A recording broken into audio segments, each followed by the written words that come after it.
कि उन्होंने मेरा और कुछ भाजपा नेताओं का फेक वीडियो बनाकर सबके बीच में सार्वजनिक किया।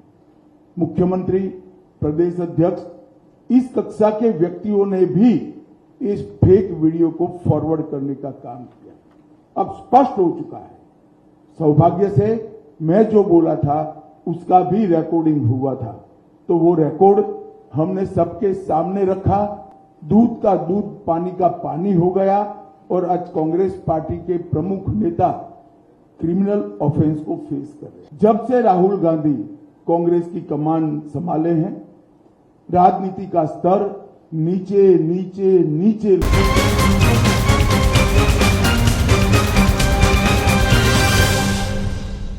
मित्रों, आप जैसे जानते हैं, कुछ दिन से कांग्रेस पार्टी ने हमारे 400 पार के लक्ष्य को ट्विस्ट करना शुरू किया है। उन्होंने एक प्रकार से 400 पार के लक्ष्य को संविधान बदलने के लिए ये लक्ष्य है, और दूसरा एक अपप्रचार कर रहे हैं कि भारतीय जनता पार्टी 400 पार करने के बाद आरक्षण को समाप्त कर देगी। ये दोनों चीजें निराधार और तथ्यहीन है। भारतीय जनता पार्टी को पूर्ण बहुमत इस देश की जनता ने 2014 में भी दिया, 2019 में भी दिया। हम 10 साल से पूर्ण बहुमत के साथ की सरकार चला रहे हैं। हमने पूर्ण बहुमत का उपयोग कांग्रेस की तरह इमरजेंसी डालकर लोकतंत्र का गला घोंटने में नहीं किया। इमरजेंसी डालने के लिए, लोकसभा का टर्म एक्सटेंड करने के लिए, संविधान बदल करने में नहीं किया। हमने पूर्ण बहुमत का उपयोग धारा 370 को समाप्त करने में किया, ट्रिपल तलाक को समाप्त करने में किया, अंग्रेजों के कानून बदलकर भारतीय संस्कार और भारतीय पद्धति के कानून लाने में किया, कोरोना के खिलाफ लड़ने में किया, और जब कोर्ट से जनादेश मिल गया तो राम मंदिर के निर्माण में भी हमारी सरकार ने पूरी अनुकूल जमीन तैयार करने में अपनी भूमिका करी। कांग्रेस पार्टी एक झूठ फैलाकर जनता के बीच में भ्रांति पैदा करना चाहती है। मैं ये बात स्पष्ट कर देना चाहता हूं कि Bharatiya Janata party ST, SC, OBC के आरक्षण की समर्थक है और हमेशा इसके संरक्षक के रूप में अपनी भूमिका निभाएगी। ये बात नरेंद्र मोदी जी ने भी कई बार सार्वजनिक भाषणों में स्पष्ट की। एसटी, एससी, ओबीसी के आरक्षण में किसी एक राजनीतिक दल ने अगर डाका डाला है तो वो कांग्रेस पार्टी ने डाला है। सबसे पहले उन्होंने संयुक्त आंध्र प्रदेश में मुसलमानों को रिजर्वेशन दिया।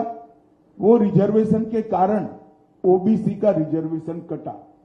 उसके बाद में कर्नाटक में रातों रात कोई सर्वे के करे बगैर, पिछड़ापन तय करे बगैर सारे मुसलमानों को ओबीसी कैटेगरी में डालकर उनके लिए 4% का कोटा रिजर्व कर दिया। इससे भी पिछड़ा वर्ग का रिजर्वेशन कटा है।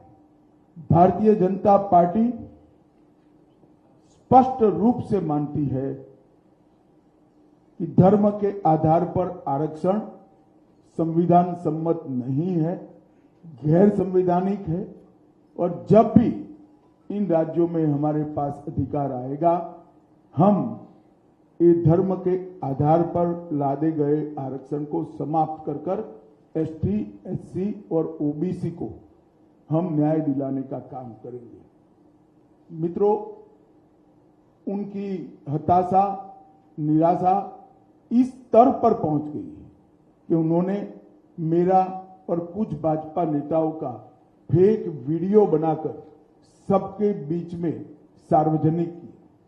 मुख्यमंत्री, प्रदेश अध्यक्ष, इस कक्षा के व्यक्तियों ने भी इस फेक वीडियो को फॉरवर्ड करने का काम किया। अब स्पष्ट हो चुका है। सौभाग्य से मैं जो बोला था उसका भी रिकॉर्डिंग हुआ था, तो वो रिकॉर्ड हमने सबके सामने रखा। दूध का दूध, पानी का पानी हो गया और आज कांग्रेस पार्टी के प्रमुख नेता क्रिमिनल ऑफेंस को फेस कर रहे हैं। ये जो कृत्य है वो उनकी हताशा और निराशा का द्योतक है। जब से राहुल गांधी कांग्रेस की कमान संभाले हैं, राजनीति का स्तर नीचे नीचे नीचे ले जाने का काम कर रहे हैं और ये इसका चरम, लोकसभा में चर्चा न हो देना, राज्यसभा में बहिष्कार करा देना, शोर शराबे करना और निराधार झूठ बोलकर प्रजा में भ्रांति फैलाने का काम लगातार उनके नेतृत्व में कांग्रेस पार्टी कर रही है। और मैं मानता हूं कि अब फेक वीडियो सर्कुलेट कर फर्जी टाइप का जन समर्थन प्राप्त करने का ये प्रयास ये बहुत निंदनीय है और भारतीय राजनीति में किसी प्रमुख दल के द्वारा कभी ऐसा नहीं किया गया। भाई और बहनों, मेरी आप सबसे करबद्ध निवेदन है, सत्य को जनता तक पहुंचाइए। जनता को गुमराह जो करना चाहते हैं उनको अपने सिद्धांतों के आधार पर, अपने कार्यक्रमों के आधार पर और अपने घोषणा पत्र के आधार पर चुनाव लड़ना चाहिए। फेक वीडियो सर्कुलेट कर नहीं, भारतीय जनता पार्टी के घोषणा पत्र को तोड़ मरोड़ कर जनता के बीच में झूठे तरीके से रखकर चुनाव नहीं लड़ना चाहिए।